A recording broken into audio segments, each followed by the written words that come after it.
AI.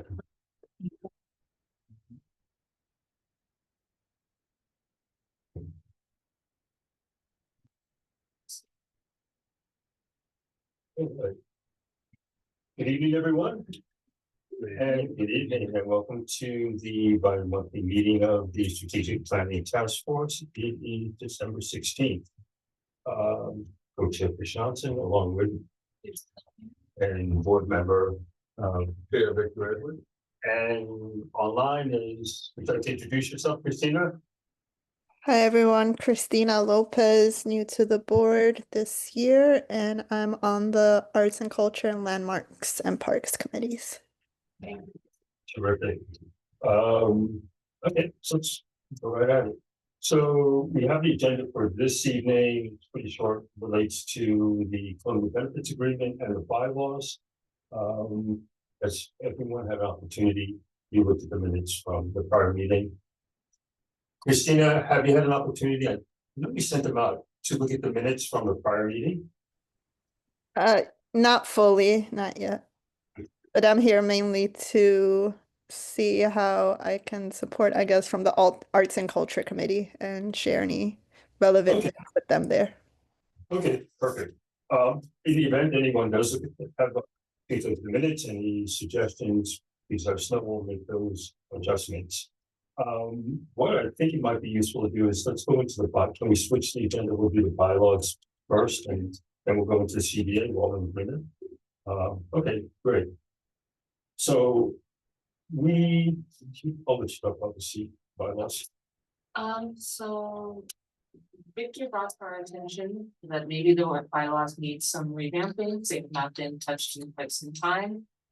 So right now we're just reviewing the bylaws, trying to get some feedback from whoever would like to give it to us, in addition to the things that we observe ourselves in different meetings and meeting settings, to see where we might need some help or where a change in the bylaws might be able to make things go more smoothly amongst you know, to make things progress more smoothly and be more productive. So that's what we're looking at right now. Yeah, so the one thing that Bijan did not acknowledge is that I just gave her a set of the bylaws of 6 other community boards. So yeah, so we have some meeting, and I think we'll come up with a strategy. We'll probably do a once through, then bring other board members in, and we'll come up with recommendations. And at some point, I think we have to go through like a presentation with the entire board to talk about where those opportunities. Some boards have updated their bylaws, and they're very specific. They incorporate Zoom. It's really, you can tell where they must have had an issue. They're very specific in referencing Zoom. So that change took place in 2023 around COVID or post-COVID, right? Yeah. So we'll kind of underway with that. It's going to be we didn't update it on the bylaws per se, but when Barry was chair during that period, he did put out a memorandum regarding that. I was thinking that the other night. I didn't see it. I didn't see it online. So in order for it to get incorporated into the bylaws, it would have to be an amendment. So right now it's sort of like a side deal. Right. It's like ad hoc practice.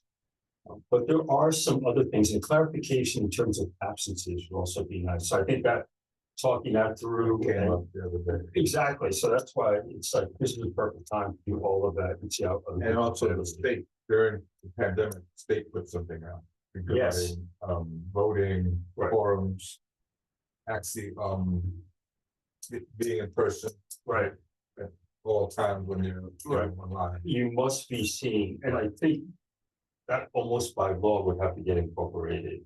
So I think it'd also be good to bring that all in and then inform the board. The good thing is that the bylaws are for the most part, it's a boilerplate document from circa 1980 something.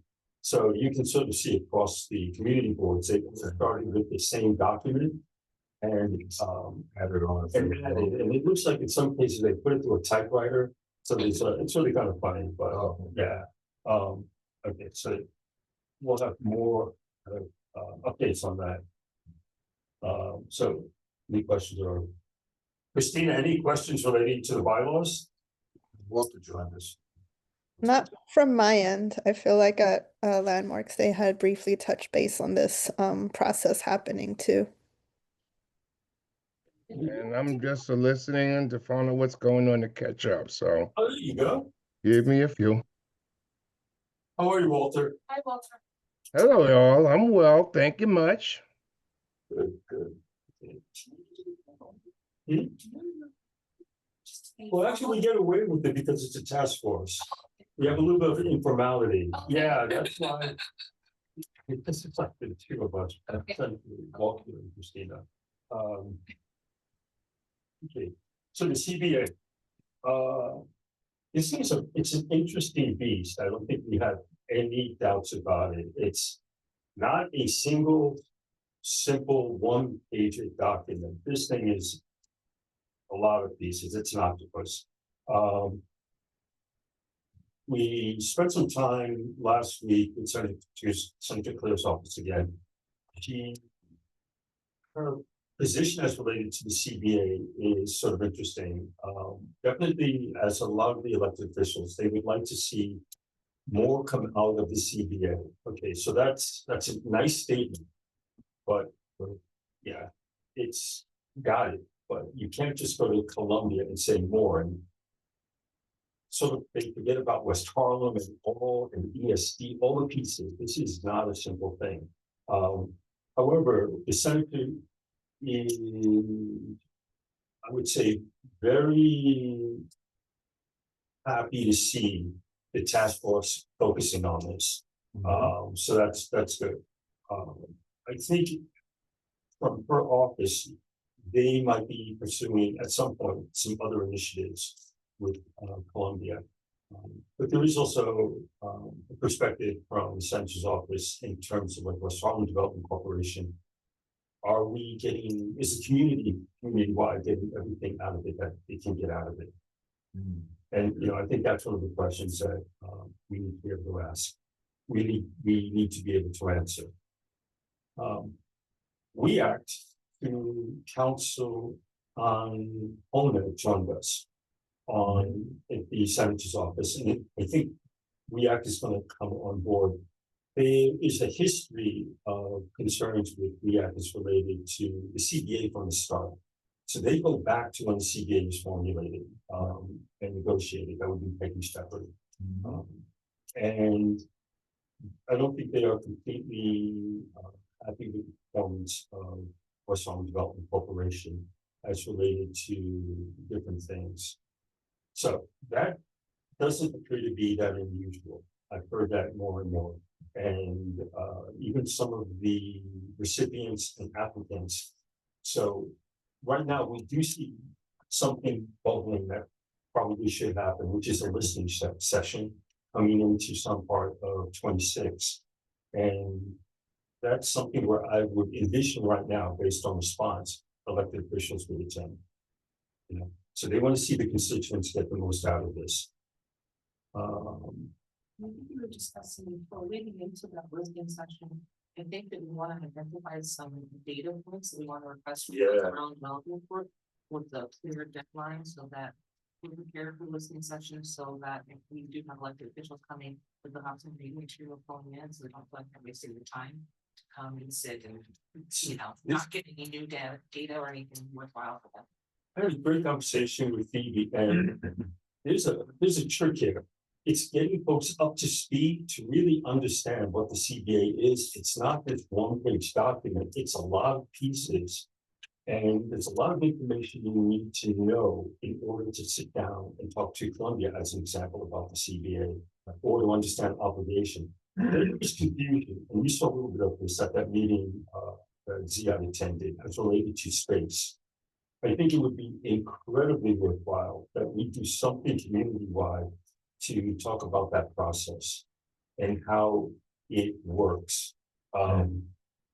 He acknowledges it's clunky, but we need to put that in some sort of flow diagram. When you submit your request, it goes here, splits off. This group is only approving availability of the space. They're not saying approved or declined, right? So I was like, oh, and you only have the first week of the month. to submit. Try to Yeah. solve it. Yeah. Right, so it's one of these things where it's perfectly imperfect, but if you can work with it, you might get what you want, but, to your point, what happens when something is declined? What is that process? And I'm just gonna put it out there as a discussion, not to be answered. Is it really reasonable to say the cost is too high? Because I think it's $1 million budget. Or multi-million that's only been tapped for a few $100,000. So there's a lot of opportunity there. So I think that's something we need to think about, how we can create something like a flow document or communicate to the community. Then how would we track it? What the community board does not have, and it's becoming obvious, is a tracking mechanism in terms of the performance of the CBA, right? So the CBA we use as a single term, but there's a lot of pieces to it. How would we track it? The implementation reports, those would be, so that's a conversation I had with Phoebe. Is it possible to receive some type of spreadsheet, something that Columbia is using, that we can then update? That appears to be a discussion, and that might be feasible. In terms of what you're seeing, my conversation with Ashley, we're looking at the 990s from West Harlem Development Corporation. And if we can get that stuff to come into a spreadsheet, we can then take that data and then we can do all sorts of things with it. We can take it, look at who is the recipient, how many years they received, what is the total, and potentially we can go back and ask, what did you ask for versus what you received? A lot of things. And remember, it's quite a few years of data. So that's why we need this stuff to come into some tool that we can work with. So this evening, I was kind of just heard from Ashley, she may have a hook on this, or she may have a way to work with it, where we might be able to start doing stuff with the data. Also spoke with Michael Gross to see if we can look at interns. Because there's more data that we want to work with. And Mike might have a mechanism along with Lucas for identifying Columbia students. Work as interns. Yes, Yeah. yes, and potentially a little bit of a spin to this. They might be able to come through as interns through the senator's office, so they'll get credit as, being really clever. We may also need some technical assistance on this, and on the financial side, we have the financial statements from West Harlem Development Board. Interpreting the statements takes a little bit of a play. So my thought was to reach out to like the big five and see if any of them could provide somebody on a pro bono basis. And the big five works because they have high credibility, the big accounting firms.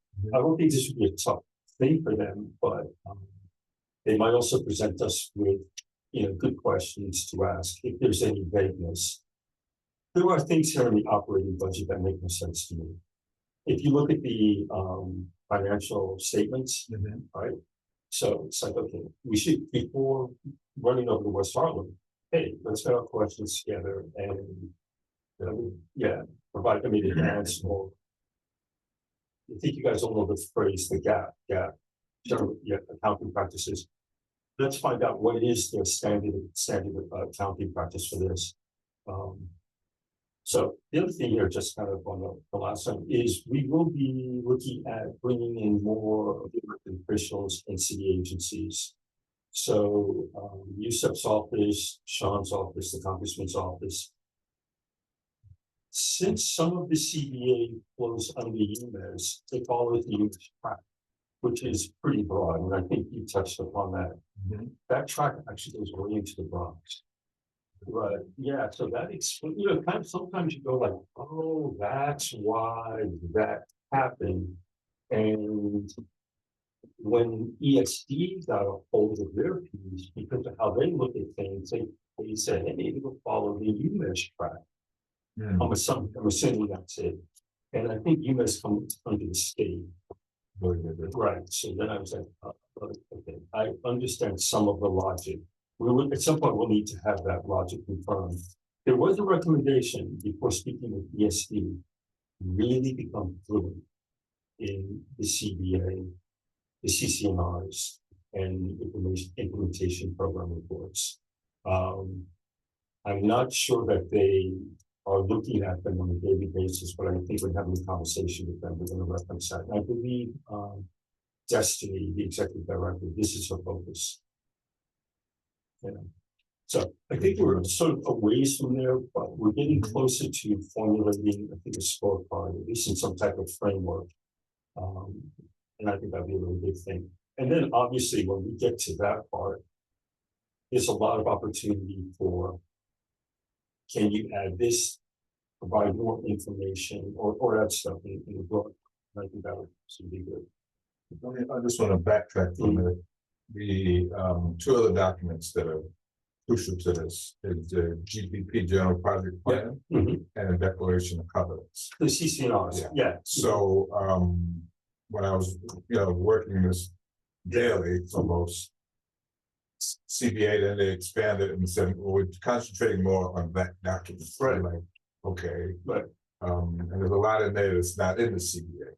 The CBA we had down pretty good. Yeah. And then we went to this part of it. So the project plan and the CCNRs, which is called the Covenant Declaration, that is also critical because you look at one document and you have to reference the other and you get the triggering information. And that the good thing about that is I think that's something we can put into a spreadsheet. So I did have that conversation with you as an example. The widening of the escalator. I know that sounds, believe it or not, it's part of the project. It's part of the part, but it has a trigger. It's basically Columbia says we can get to this when we start that, right? So if they say they have not started this, they don't get to that. It's like, and that's like our office, right? This is temporary space because the trigger for our office within the Columbia campus is the building, when a building goes up several years. got it. So that's when you'll have a office in that. This is a temporary space. They kind of gave it to us and said, right, we need a temporary space until that building goes up. So like you said, a lot of things are triggered by new buildings going up or other milestones happening. Great way to look at it. And then when they don't, so well, we haven't started that yet. Okay, but where did the money for this build out come from? So that's another question. Like, did it come from one of the buckets? Right. So I think that's why it's like, okay, we need to come into something that we can all look at, some sort of spreadsheet, something that we can then say, okay, we need to look at this document and that document. And what is the status of this? And how does it correlate to dollars? Did it come out of one of the 5 buckets or is it out of, I think I used 5, I think it's roughly 5 buckets. Or did it come from something else? And then there's the part that I think you would be interested in also.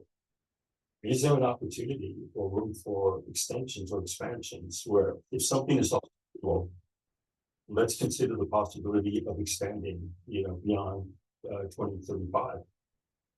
It's a hard sell, but something we could. I certainly gotta. I feel like that's something you have to get the other contracting party to agree to. Yes, that's why I said it's a hard. I was told that there is a way to think about it. It's like that might not be a bad sell if it makes sense. Like if you can make it make sense, you have a good argument. But extending might be better than asking anew of something. Something true, right? So where we see there are pots with significant dollars that might expire in 2035, that might be where there's an opportunity to say, hey, can that be expanded or extended 5 years or 10 years? So and I think there's got to be a big discussion coming at some point, not right now with West Harlem Development Board. Yeah. Well, I like this extending. I think we might have more of the same problems with everything else. Because there's no urgency to spend down the money. And so, like, what this started maybe, I think it started 2009. 2009, right? So, 20, 25, 16 years later. Yeah, with and we it. have more than the money left.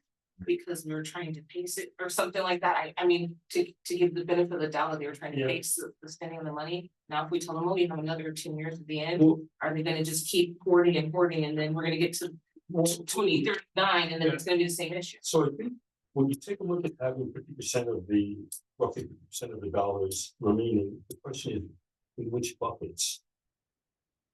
So there's that housing bucket that was 20 million, right? So out of that 20, I think roughly a million-ish has been spent. So 19 of that million is part of, I think, the 38. So you can't just theoretically, you cannot grab that money and say, hey, we're going to pay salaries with it. Right, Right. so I think we kind of, that's what we need to get Slick to understand. No, Right, so by the way, so Walter, it's like, we don't want you, so I think that we absolutely need to understand. Okay, what has been spent and for what.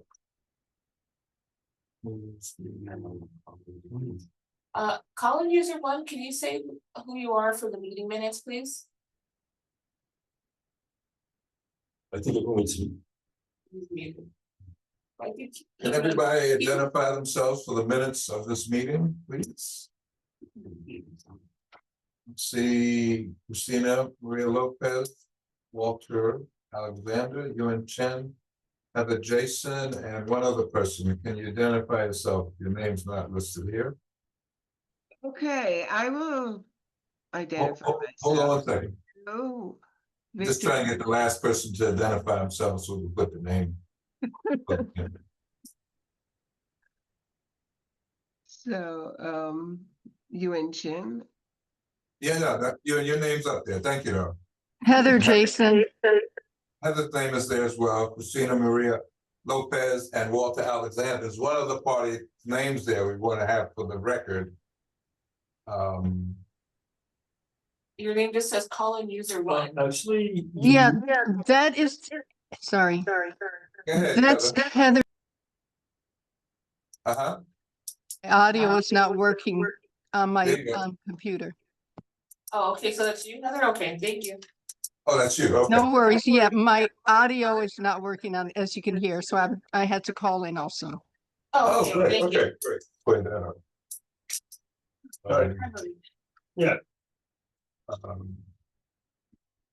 So one of the things that we were looking at for a time, we kind of fell off, was the ESD reports. Mhm. You know, they have to submit, when they have to submit to the state. And then they publish a report that we take a look at. And what we were doing initially was taking a look at that and comparing to that what we saw going on in the community. One of the first things that I did was look at scholarships, because education I always thought was key. I'm like, well, who's getting these scholarships? And when you look, they won't give you the names, which I understand, but they'll give you the schools they came from and where the zip codes they live in. What I found was most of the schools were the elite schools here in the city, but private prep schools outside the state, outside the city even, but their home address is here in the districts, Right. so they're covered. So what we started doing was trying to announce it, which we need to start doing again. 3333 Manhattanville Grant Block Association. But you can go to Columbia if you have the grades. You just need to apply. And I always got to say, like, really? Yes, really. But so that's why I want to have someone from YEL on the committee as well to stress that when they have the meetings, here's a scholarship. And the same thing, seniors, the stuff for seniors, all kinds of housing. HDFCs is a thing to help HDFCs as well. Yeah, so, yeah, and that's not been touched, right, because Right, right. it's so basis. Yeah, so I'm looking to follow up with things and talk more about that. Because this district has the highest number, the largest number of HCFCs, so it almost seems reasonable. And if you take a look at the sale value of those, you will be in the billions. You're not going to be in the millions. So I think there should be some urgency with that. I think you're absolutely right. The other thing was jobs. Yeah. So whatever year I came on the board, I said, well, where's the jobs? And I walked the site and looked and didn't see any people who looked like they were from the community. And I asked people there, Said, no, I said, well, because they said we'd hire you, but not saying you have to be a union worker. And there wasn't a pre-apprenticeship program at the time. One did come along. I don't know what state it is at the moment, but that was the thing. Why can't I work where I live? So I think there's an implementation report submitted for 2024. I think the director, they're looking for a new director, but that's something, you're absolutely right. That's something that we need to kind of jump on now. Now that we're looking at the reports, it's a great opportunity to go like, hey, even though we understand the director is not in place, what is the game plan for hiring a new director and what's the timeline? And then we can come back and monitor that. And you get the historical data as well. See what happened to this point. Yeah, so I think there's a lot of stuff that if we can move it into some type of electronic medium, we can manage it better. It's same thing with the scholarships. We need to be able to pull them into some type of Excel doc. So what Ashley is doing, exactly, what Ashley is doing right now, it's gonna go on for a while, because then we'll turn around and say, Ashley, can you pull all of the compliance documents for the scholarships and then sort by zip code? Right, and because otherwise what we're doing in the Senator's office, we're looking through each report one by one, and I think this would be a much better way to do it. Yeah, so I think you're with us on this. I think we need to get everything into some electronic format that we can manage much better. And to go backwards, not just 24, 23, we need to go backwards. And same thing with the 990s, kind of understand. The 990s actually show the grant recipients. So that's kind of one of the conversations we're having. We want to put all of that into a spreadsheet, a monster spreadsheet, right? So, because you're going to ask very logical questions, but we need to have the data in a way that we can answer that. Like how many times did these apply, and what was the total over the years, or whatever that is? I think if we get into electronic form, we can address that. Yeah. So for that, we may actually need a couple of interns, but we sort of need that assessment. So I think that'd be really useful. But actually, just demonstrated today that it would work.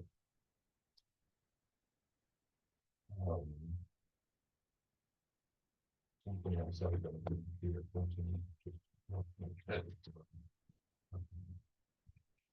It'll come back to me.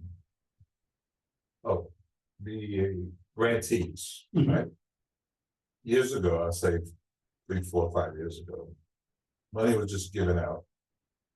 In my mind, haphazardly, right? Right. And we kept saying, how do we know those people are servicing us? So, well, let's take a look who they are. And we see Gramercy Park. So it was a struggle. We're there now, but to get them to verify. They said, we don't have the staff to go and verify. So now they have to come to us and present. And doing so, we have found a lot of organizations pair themselves together. It's like, oh, we're doing the same thing. We should get together and we can do this. And we, at the same time, we learn what they're doing. They come and present and say, oh, this is great. You should come to a meeting. We can do something further. That took some doing. Well, I think it was your idea. I think there should also be like a presentation day. We would, what's on the development book, I think, had that idea as well, because trying to fit them all in, and some wait till the last minute, now they have to rush, and it's back. But if you have a presentation day, plus it brings them together. Right. We could be talking similar things as grantees and say, oh, well, let's combine and do that. So I think it's also, this is sort of difficult for the community board. Because you really don't have folks that have the full 24/7 time to look into this. So if they can allocate 4 hours or 5 hours to a morning session or something, and folks come in for 5 or 10 minutes, might be one way to handle this, and it can always be done at the forum. And it can be done by, youth and education. The bigger one. Yeah, seniors, seniors could do their thing. Arts has a lot of people that come in. Right. Some of the other groups don't have this, but for the big ones, that might. And I'd like to, the senator's perspective was a listening session where folks can come in and propose what initiatives or projects they're thinking about and how they believe they will impact the community. And that might be also an opportunity to hear things like, if we want to do this in Community Board 9, but we need to partner with a group in the Bronx. Something like that. I think it would be interesting. Like, Yeah, let's hear you through it. Yeah, something like that. I think that's a good idea. But the conversation with Columbia have been productive. So you met with Deacon, Mhm, okay. mhm. Um,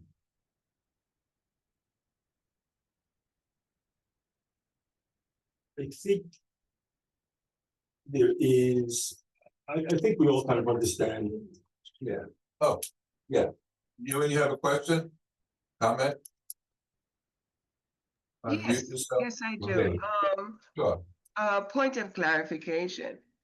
You're looking at the West Harlem DC funding, who they're funding and what they're funding. Is that what you're doing at just now? That's part of it. And Part of you're it. forcing partnerships? Say again? It's somewhat, you're looking at the West Harlem funding, Right, how the money is being spent, who is getting what, and what are they doing, where are they located, and what are the projects, correct. and presenting those projects. But the point on partnerships, I'm unclear what was just being said. Are you Okay. saying that that should be a requirement? No, no, what I'm saying is, when we have some of the organizations present, they find they have common interests or common goals, and sometimes they partner together. It's not a requirement, we're not even suggesting it. They've done it on their own. But we've had arts groups that are working on something similar, and they said, well, let's combine and do that. So that's Okay. that's nothing, that's not a requirement, nothing we're suggesting, they've done that on their own. Okay. Mhm. So the partnership decision stays with the organization. Correct, yeah, correct, All right. yeah, we're not forcing, not even suggesting, we're just saying it has happened organically, more or less. Right. And Yeah. also, you might have to, I mean, I'm doing a project now that was funded for this year, and so is Maisel, which is similar. Now, we're planning to speak, but we haven't had that conversation yet. It might be the same theme, but a different perspective. So, so partnering might not be possible. We won't know this until we have a conversation. But all right, but I'm clear on that. Clear, okay. What I don't understand though is with the funding being cut all over the place, and West Harlem is also reducing funding to organizations that desperately need that funding. And when I look at the list, there's some groups that don't, before applying for an application, for funding, don't actually practice here, but now have partnered with a group here, which I have some reservation about that, because the funds that were negotiated in the benefits agreement were meant for Harlem-based and, giving them uplifting, especially small organizations, like some organizations that, may be really grassroots, right? But have a really good mission. And, but they're not being supported in a way that they should be by the LDC. So, At the end of the day, the West Harlem will have a whole lot of programs that they're funded, but they'll have very few organizations to point to say, listen, this started out like a really grassroots organization, and at the end of this the fundings, if the money is depleted, because I don't see them leveraging it to increase the endowment or the fund. But they can point to as examples that they've helped that organization grow. And it's now stable and is able to sustain itself on some level. I don't see that happening, and which is a shame. So I kind of think one way we can take a look at that is when we do get this list together of the grantees. And then we can sit down and over time see how, I guess, how they performed. Yeah, and right now you and I think we all agree with you, we have no visibility into this. Right. One of the points you and I was making earlier was that a few years back, when there was no requirement for any of the organizations come and present to the board, I would look at the list and see organizations in Chelsea, I would see, and I would say, well, how do I know that they're servicing, Right, exactly. servicing our community? And I got blown off several times, but it came to fruition where at least now they have to present. And I have some monitoring, but your point, I think, is well taken. We have an organization here in West Harlem that's doing the same thing someone's doing in Chelsea, but they're located here and can serve residents and be sustainable. That's the way I would want to go. Right, exactly. You're absolutely right, but they're not being supported on the level that they should be. And Well, something they're gonna have to take up. It's a real problem how they're handling that money, I must say. Yeah, I think it's also how, remember, we're looking at everything a year afterwards, because we're looking at the program implementation reports in retrospect or in hindsight. So there might be a way we need to look at this somehow in close to real time. We get some information about who these groups are. Well, I guess as they come present, you can always, where you're located, who you're servicing, those type of things are the questions we can ask. Well, what about who applied? And just as who are the applicants as they are rolling in? Because if a group is being declined or they receive a lot less than they asked for, why? Yeah. I mean, it's a great conversation, and how do we make the opportunities for that? Well, I think you saw the conversation I had when the pushback I got from asking those questions. Why is someone denied? I want to know why that is, so maybe we can help them correct that. And I got the swing back. But that's ridiculous, Victor. Yes, I agree with you 100%. If a group is denied because they don't have the capacity or they're having difficulty filling out the application, that is what that fund is for. It's for the West Harlem to help that organization grow. And that's the point I'm trying to make. No one should be denied because they can't fill out the application properly. If they see that, then they should offer assistance. Right. Capacity is a different thing. That might be something else. If they don't have the capacity to service the community they're looking at that particular, and that's something else. Then they may be combined with someone else and do it. So these are things we're going to definitely be taking a closer look at. Sure. They don't fund capacity, which I think is also a disadvantage to the community organizations. Do you mean capacity building? Capacity building, yeah. Okay. Like if someone, like for a project to have a part of that be administrative, they don't do operational expenses, on levels that really matter.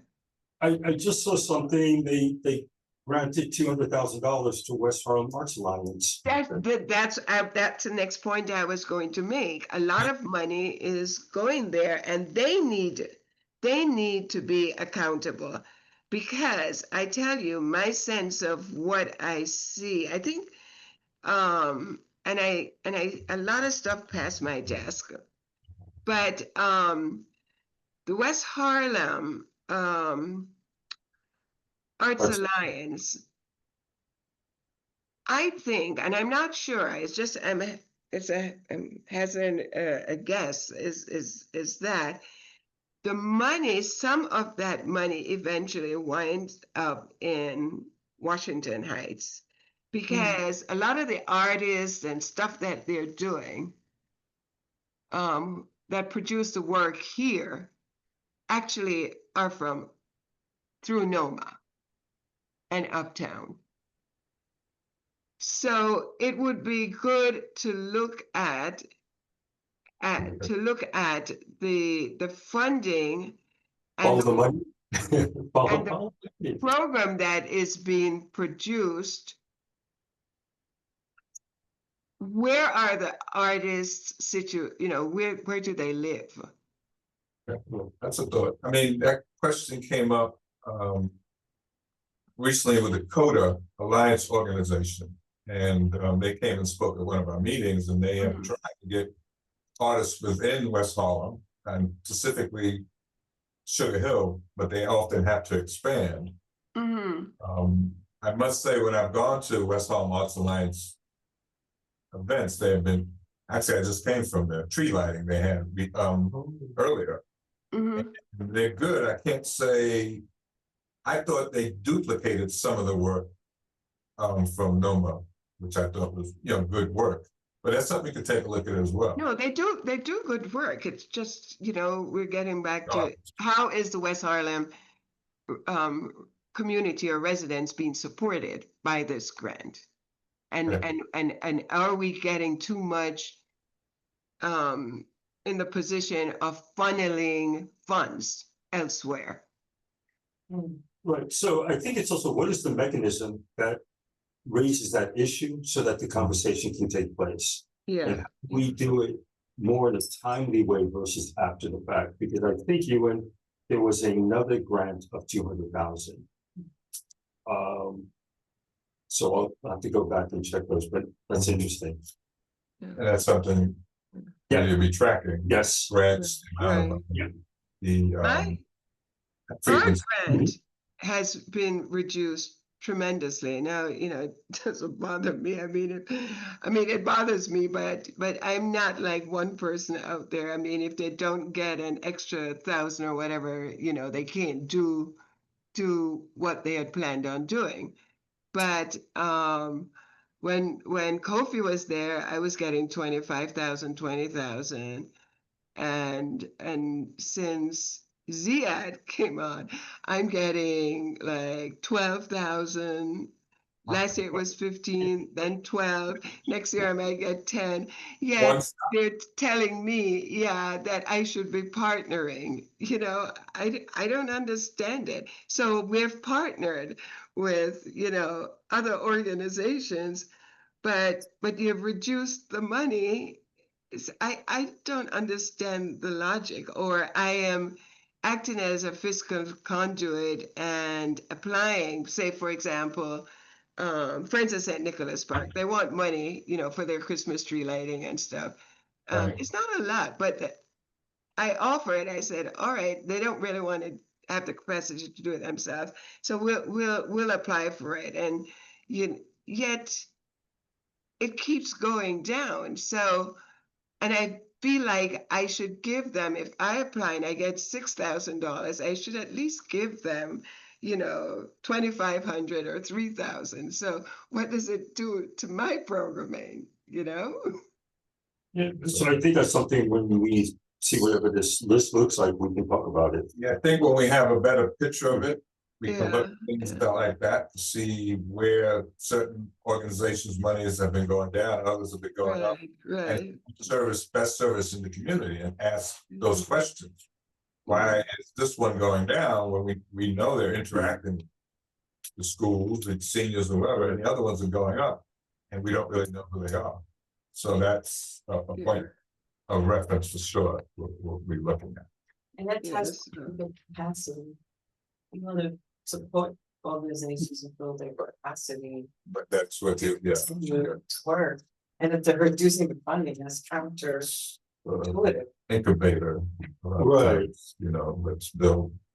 So when the money runs out, we want those organizations be able to stand on their own. Exactly, and they're not thinking ahead.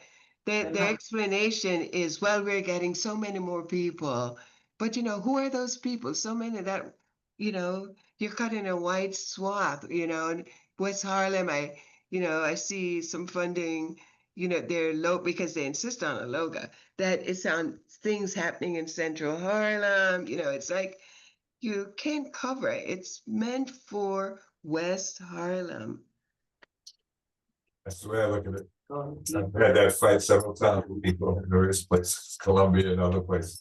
The logo is a requirement of West Harlem Development Corporation, and I sort of see the logic to that. The logo. Yeah, so if you receive a grant and you promote the event, you have to include the West Harlem Development Corporation logo. That's kind of, NEA does it.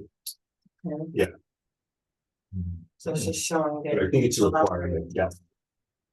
I actually saw it in the agreement. All right, so, any other issues, questions? I'm sorry, I'm late, so I'm listening. I don't want to. Remember. So what I was saying before you came in, definitely involved. What we had in the past, we had a person from each committee on this committee.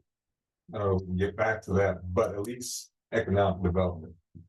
YEL arts to begin with, and then the seniors, if we can get people and other, committees too, you think of. Because there is that component that is a part of the CBA in terms of servicing. Yes. Community of that. So one of the things I thought about, if it's easier to kick off, is that we drop by the first day of committee meetings, step in for 10 minutes. And then sort of recruit someone from that to come to this, yeah. What do you think about people coming on a rotating basis, so it's not all on one person? Sure. It's a conversation, it's a conversation, and They have 3 meetings a month, now we're giving, well, it's every other, still. Yeah. So it's just something to think about. I think it's a great idea. As long as they bring back some information, right? I think it's a great idea. And that's kind of like the essence of the task force anyway.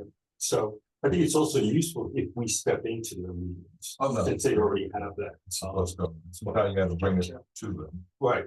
This is what we're doing. And people don't know, I mean, definitely the newer people don't know about it. And some of the people been there for a while don't know about the CBA and all the things. You get that look, really? They do that, they could do this. And I think maybe towards April or something, we should do some type of here is where we are presentation related to the CBA. Walter? At least meeting. Good evening, all. It's been a while since I've been to the strategic planning. I'm hearing about the CBA. I've had a question before about where the status is. Are they close to the 25 years? Are they going to extend the money? And I'm glad I'm hearing some good things about who and what organizations will qualify. And secondary, I just got a letter from Columbia's auditing program, which is separate from the scholarship, and I understand that. But there's 2 programs that seniors one for the grant housing or morning Manhattanville, and then there's one called a lifelong program. So I sent you a copy of it, Victor, to see. I just want waiting for their response to see if I qualify, because I tried it a couple of years ago and it didn't work. But what I'm thinking, To audit that city at Columbia. At Columbia, yeah. So I wound up auditing at City College, which was a lot easier. Look into your background, I guess. That's shady. Well, my understanding was that there's 2 ways to qualify. I don't live in Manhattanville, but they said it's a lifelong something program. So they didn't describe that in the email that they sent. So I just asked for additional information, and I CC you and Yutha. So when they get the information, I'll pass it on. But back to the CBA, where do we stand? Are they extending it? Are they close to closure? Or it's different buckets, as he's calling it. Some things, I'm trying to think of the earliest date that something ends. 2035. 2035. But others are longer. It's not just one solid date. Depends on what we're looking at. Very good. We'll be exploring that more, so, you know, everyone will know exactly what it is. Seniors, one of the things I remember just off the top of my head, health visiting seniors, some of the Columbia doctors or specialists visiting senior centers, and they have to report that to the state. When we start looking at, So CDC. I've got one for you, Walter. So remember last year when there was the hamburger and hot dog picnic, I think at Randall's Island for seniors? Yes, yes. Okay, and they used school buses? Say it again. And they used yellow school buses. Yes, yes. Okay, I just found out that under in kind, those could have been academy buses. Oh. They should repeat that. They should have. could have used academy buses instead of having the ones. Oh, but I think the buses came from Hamer's group, not from the CBA. Yeah. But now that we're WOA, and I've been elected to be on the board of directors, woohoo! I'll take that to when we have our first meeting. Yeah, let's look at that. Good.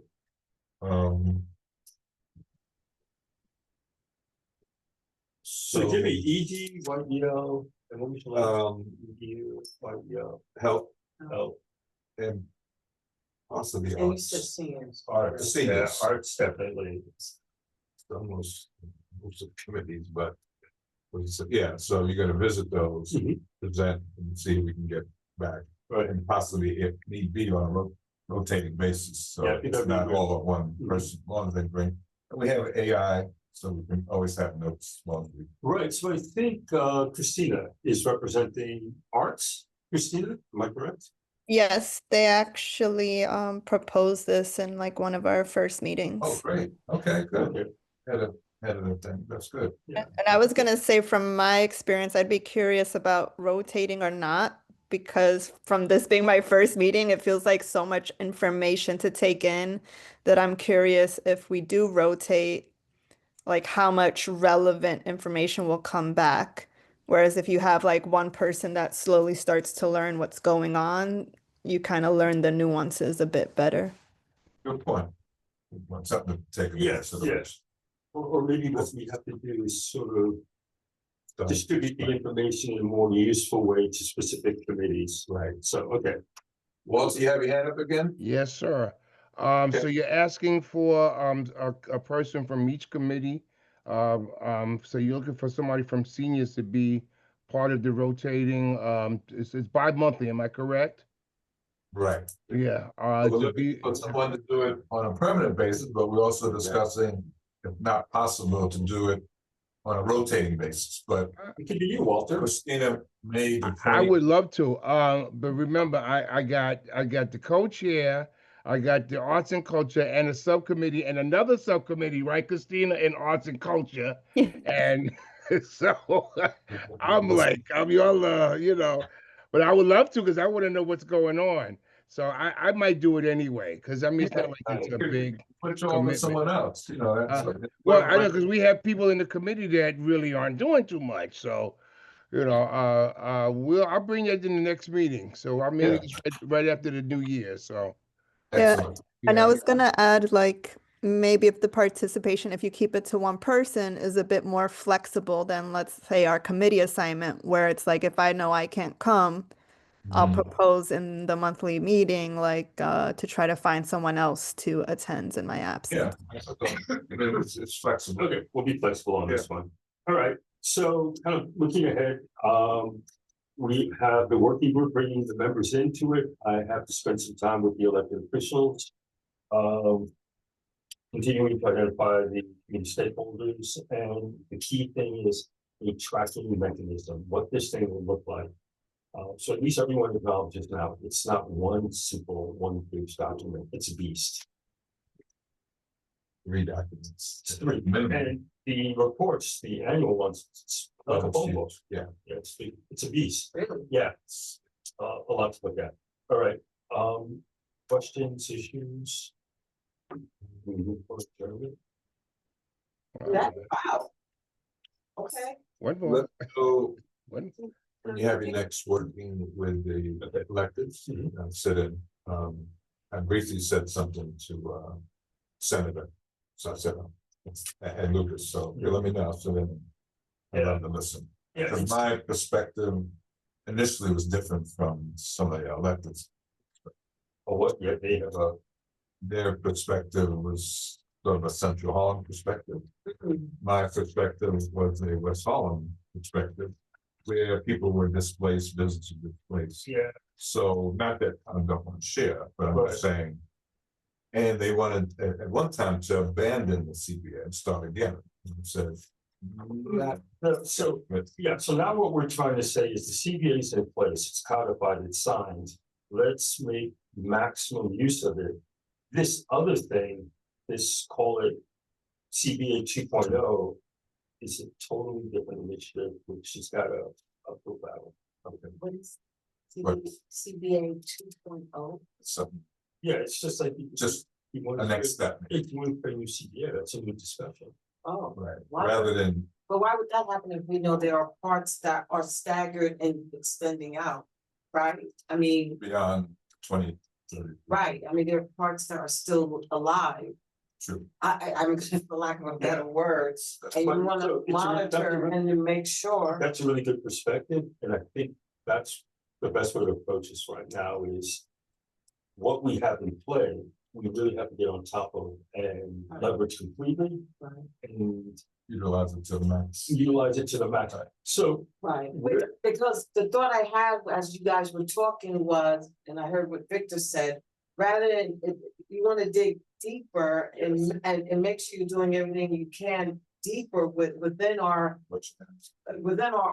community as opposed to going wider. You never, in my opinion, go wider and compromise what you're doing because it waters it down. You wanna make sure everything is correct and settled But within The before you spread out. CBA includes plots all the way into the Bronx. Yeah. That's already written in. so operating with That what's I know. written in is the other key thing. It's fine. So I think it's also for the electeds, having them understand what's available in their district. It's also to say like, there are some things in your district you can take advantage of. You don't need to write this new thing, you can leverage this Right. and go off and start that conversation, but without a precedent in play. No, Walter, it's, do you have something else to say? Your hand's up. Yes, Chris, I heard you say something about meeting with the electeds, or is that gonna be as a committee, or you're gonna meet with them, solo? So they're part of the working group and they can actually come into this meeting. So when we get to, I think our maybe 10 members, we'll probably have these meetings during the day. And if folks want to attend that, absolutely.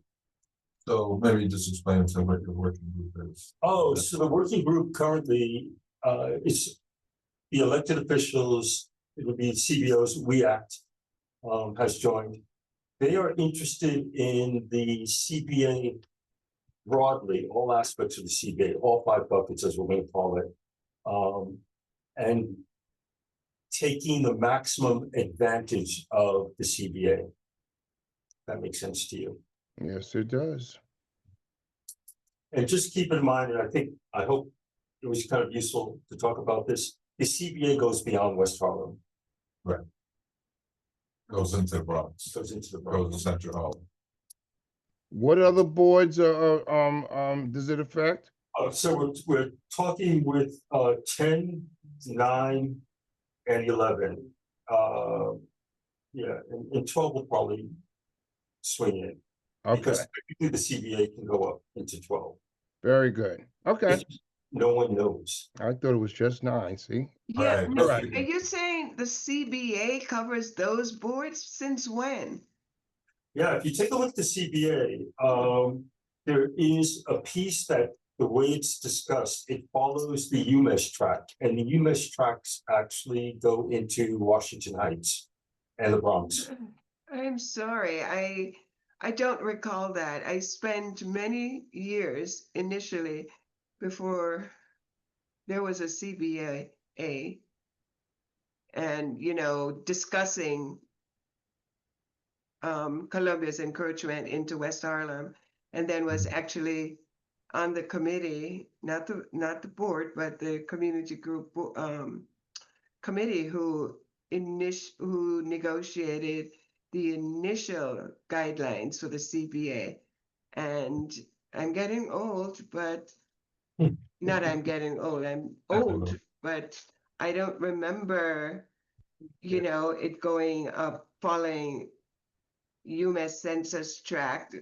It was very self-contained, triggered by the 19 acres that Columbia took over and the people that they've displaced, and those benefits were to come back to CB9. This is the first time hearing in all these years that it covers, you know, I think there may be some nuance in the way it's phrased that and people are interpreting that way, but that was not the spirit of the CBA. Yeah. And So- maybe the electeds want to do that because It benefits the Benefits districts. the district. I think at some point there was some negotiating for support, and with that support came some givebacks. There's several sections that specifically note zip codes. Who can apply for certain things, like the scholarships, be within these zip codes, and those zip codes go far beyond CB9. well, that was probably driven by the electeds, but you know, Yes. if that's the case, then the electeds need to have a line item in their budget to to contribute to the CBA fund. Only thing that- So does that mean that we're, because given what was said, are we looking at engaging with electeds beyond CB9? Yes, So it's not like just Al Taylor, Cordell Clear, and those guys, it would be Well, entities that might be benefiting. And I mean, I don't know how broad their reach is and those are the ones that have been sort of engaged, right? right now, but it's like there should be others, right? so you have Yusuf, Sean Yusuf. yeah. Okay. Don, Al yes, Taylor. Yeah. The only ones I've dealt with, I know. Right. right, some other so I ones. would throw in the congressman, Okay, ask for Vice you. yeah, throw in Aspire. Yeah, but it's not the Bronx. No, so, Bronx oh, and Washington Heights. And yeah, I Washington. would, they become beneficiaries, potentially of the CBA, but not as directly. And kind of just on the one Harlem is more connected also to the electeds in the districts we just talked about. So this kind of. Well, so then my comments about the funding being funneled through like the West Harlem Arts Alliance to Right. NOMA artists, then they're within their right to do that, if that's the case. Yes. You know, I've not heard that someone is putting their slant on it.